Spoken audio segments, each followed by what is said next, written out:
Team এখানে হঠাৎ করে অভিযান চালায়। এখানে গ্রাহকদের যারা আবেদনকারী আছেন তাদের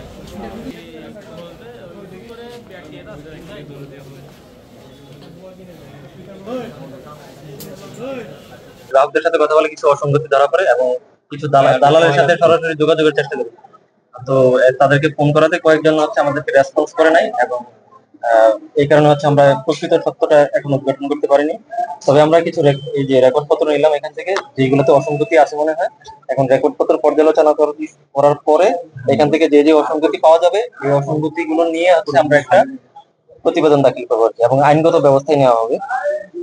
তো এই ছিল আর কি আমাদের আজকের ফাইন্ডিং। প্রাথমিকভাবে পাওয়া গেছে অসঙ্গতি পাওয়া গেছে, যেমন এখানে যে প্রয়োজনীয় রেকর্ড পত্রগুলো তাদের দাখিল করার কথা ছিল, এখানে অনেকে দেখা গেছে যে তাদের প্রয়োজনীয় রেকর্ড পত্রগুলো দাখিল না করার পরেও তারা ড্রাইভিং লাইসেন্স পেয়ে যায়।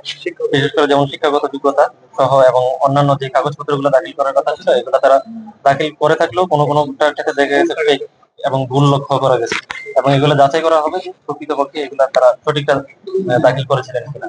আমরা এখন পরবর্তী ধাপে এটা যাচাই করবো।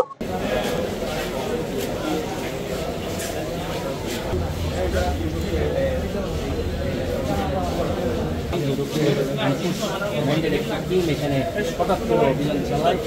এখানে গ্রাহকদের যারা আবেদনকারী আছেন তাদের